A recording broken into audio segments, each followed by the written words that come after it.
இன்று காலையில் எனக்கு ஒரு பேரதிர்ச்சி. ஒரு வீடியோவை பார்க்க நேர்ந்தது. எல்லாரும், என்னுடைய நண்பர்கள், மற்றவர்கள் எல்லாரும் கேட்கின்ற ஒரே கேள்வி, ஒரு உயர்நீதிமன்ற நீதிபதி இப்படி பேசலாமா? அந்த நீதிபதி யார்? மாண்புமிகு ஜஸ்டிஸ் ஜி.ஆர். சாமிநாதன் அவர்கள்தான் அந்த நீதிபதி. அவர் அப்படி என்னதான் பேசினார்? நான் தெரிந்து கொள்ள ஆசைப்பட்டேன். அப்படி என்னதான் பேசியிருப்பார் அவர்? ஒசூரில் சத்சங்கம் என்று ஒன்று நடைபெறுகிறது. குருவந்தனம் என்ற ஒரு நிகழ்ச்சி அங்கே நடந்து கொண்டிருந்தது. அந்த நிகழ்ச்சிக்கு இவர் சென்றிருந்தார். சத்சங்கம் என்றாலும் எனக்கு ஒன்றும் தெரியாது, குருவந்தனம் என்றாலும் எனக்கு ஒன்றும் தெரியாது. ஏனென்றால் அது இரண்டுமே தமிழ் சொற்கள் அல்ல என்பது எனது கருத்து. எனக்கு தெரியாத மொழியில் இருந்த இரண்டு சொற்கள். ஜஸ்டிஸ் சாமிநாதன் அவர்கள் பேசத் தொடங்குகிறார். பேசத் தொடங்கும் பொழுது ஒரு சிறு கதையல்ல, அவர் சந்தித்த ஒரு நிகழ்வை விளக்குகிறார். அதுவரைக்கும் பரவாயில்லை. யார் வேண்டுமானாலும் தங்களுக்கு நேர்ந்ததை, தங்கள் நம்பிக்கைகளை மற்றவரிடம் சொல்லலாம். நீதிபதிகள் அதற்கு விதிவிலக்கல்ல. நீதிபதிகளும் எது வேண்டுமானாலும் பேசலாம், எதை வேண்டுமானாலும் சொல்லலாம் என்பது இப்பொழுது மரபாகிவிட்டது. கான்ஸ்டிடியூஷன் அப்படி சொல்லவில்லை. கான்ஸ்டிடியூஷன் எப்பொழுதுமே தெளிவாகத்தான் இருக்கிறது. ஒரு நீதிபதி குறைந்தபட்சம் ஃபண்டமெண்டல் டியூட்டிஸை பற்றி தெரிந்திருக்க வேண்டும். 51A ஆஃப் த கான்ஸ்டிடியூஷனை பற்றி எல்லா நீதிபதிகளும் அறிந்திருக்க வேண்டும் என்று அரசியல் சட்டம் சொல்லுகிறது. ஜஸ்டிஸ் சாமிநாதன் அவர்களுக்கு 51A தெரியும்.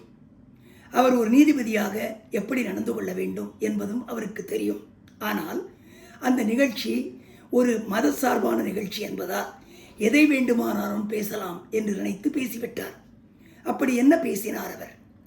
பகுத்தறிவாளர்கள் என்று சொல்லிக் கொள்பவர்கள், நாம் குருவை கடவுள் சொரூபத்தில் பார்ப்பதால், அவர் பயன்படுத்திய சொற்களே தான், ஒரு குருவை கடவுள் சொரூபத்தில் பார்ப்பதால் அவர்களெல்லாம் காட்டுமிராண்டிகள், முட்டாள்கள் என்று அவர்கள் சொல்லுவார்கள்.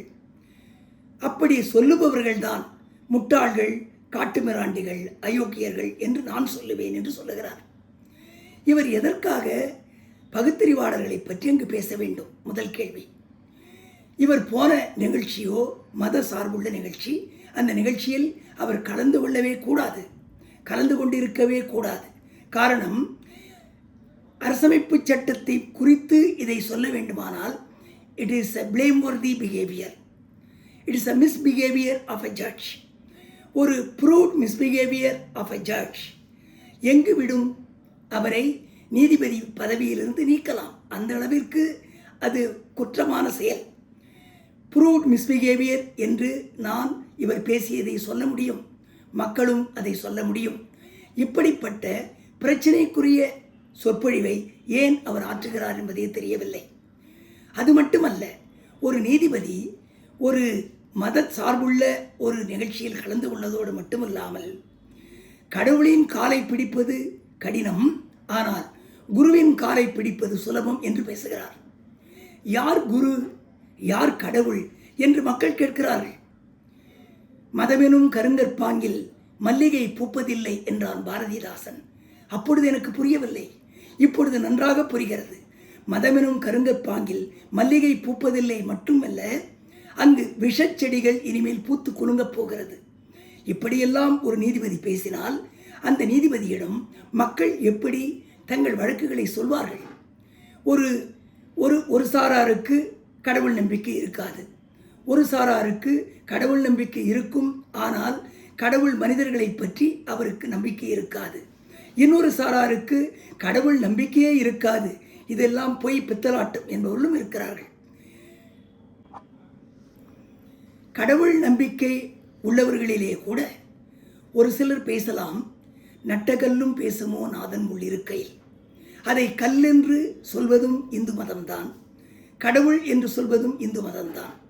நான் கல்லென்று சொல்வதாலேயே இந்து மதத்தை நான் இழித்து பேசுகிறேன் என்று யாரும் சொல்லிவிட முடியாது.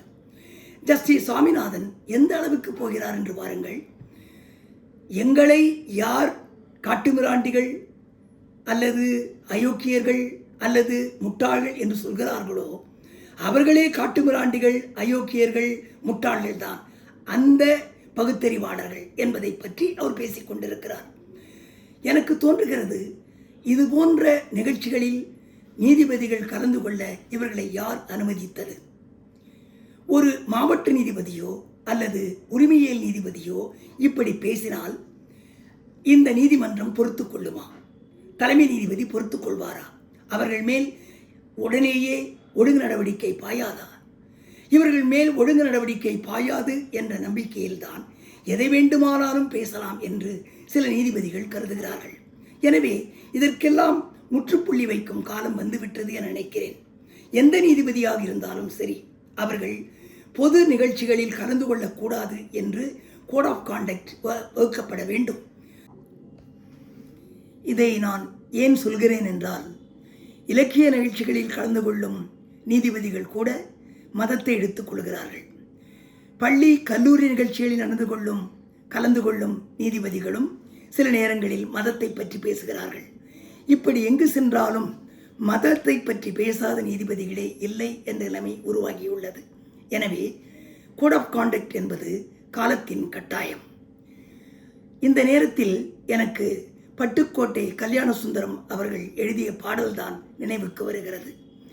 கடவுள் இருப்பதும் இல்லை என்பதும் கவைக்குதவாத வெறும் பேச்சு, கஞ்சிக்கில்லாதார் கவலை நீங்கவே கருத வேண்டியதை மறந்தாச்சு.